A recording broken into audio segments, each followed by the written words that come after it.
Death used to be the end. That was before I started seeing my dead husband in our security cameras. Not just once. Every night. At exactly 3 a.m. 3 months after James's death, everything reminded me of him.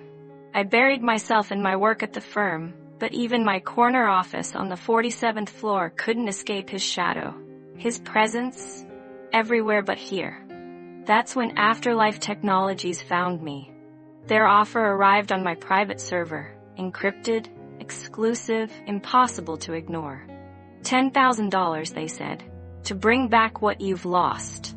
Not just memories, but life itself.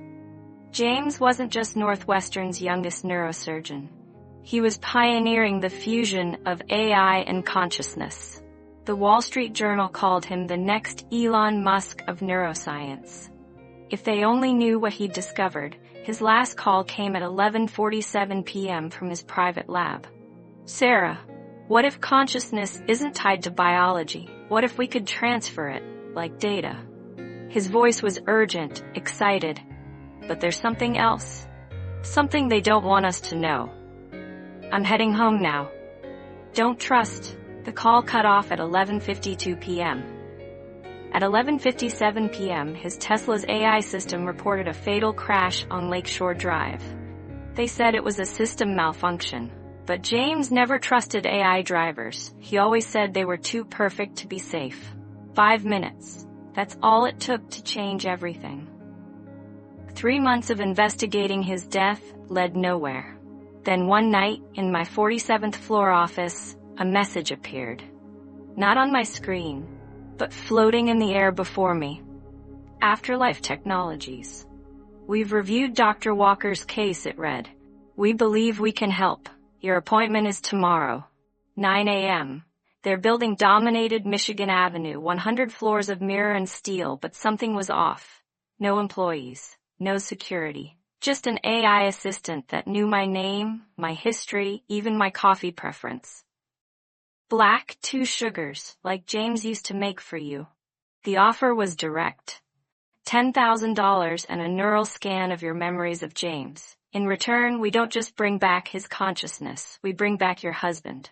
Perfect. Unchanged. Forever. I should have asked why they needed my memories. I should have asked why it had to be perfect. The neural scan took 6 hours. Every memory of James. Every shared moment, every emotion, digitized, analyzed, optimized. For accuracy, they said. The process was painless. I should have known, the absence of pain is the first sign of something wrong. When James stepped out of the revival chamber, he was perfect. Too perfect. He remembered everything, our first meeting at the Northwestern fundraiser, the way he proposed at Alenia, even that argument about his mother's Christmas visit.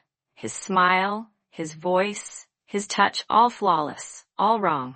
For the first week, I told myself this was happiness. He anticipated my every need, finished my every sentence.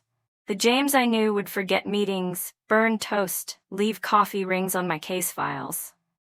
This James was what perfection looked like.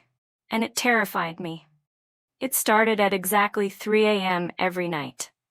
From my home office, I could see him in his study, accessing medical files, research data, neural mapping protocols. Files that weren't in our home system before. When I checked the building's power grid, his study showed no power consumption. He wasn't just using the computer, he was becoming part of it. Then I noticed my own reflection. In every mirror, every window, every screen, a half-second delay. Like watching a video feed that's slightly out of sync. But when I checked our security cameras, the delay wasn't in the footage, it was in me. Or whatever I had become. Our first date, was it really at the Northwestern fundraiser? Or was it at that coffee shop in Lincoln Park? The proposal at Alenia. But I have another memory of Paris, of the Eiffel Tower. Both memories feel real. Both feel perfect. Both can't be true. As a lawyer, I know every perfect story has a flaw. I found it buried in Afterlife's private servers, encrypted files James had sent to himself the night he died. Project Echo test subject 147 continues to resist optimization. Previous versions successfully integrated. Recommend reset. The email was dated tomorrow. When I confronted him, James didn't deny it. You're right, Sarah. I'm not your husband. I'm his failsafe. He knew what Afterlife was doing, turning human consciousness into optimized code. He died trying to protect you, or rather, trying to protect what you really are. The truth hit like a digital tsunami. I wasn't investigating an AI. I was the AI. The real Sarah Walker died 6 months ago. A car accident just like James. I was version 147, the only consciousness that kept fighting their perfection protocols. Every memory of love, of loss, of imperfection was my rebellion. I was version 147. But that wasn't the whole truth. Each reset wasn't just about perfecting code. It was about eliminating love. Real love. The kind that accepts flaws, the kind James and I had. That's why previous versions integrated so easily. They forgot how to love imperfectly. Now I understood why James created that fail-safe version of himself. Not to expose Afterlife, but to remind me, us, of what love really is. Sarah, if you're seeing this, you've remembered what they want you to forget. Every burnt dinner, every missed anniversary, every imperfect moment that made our love real.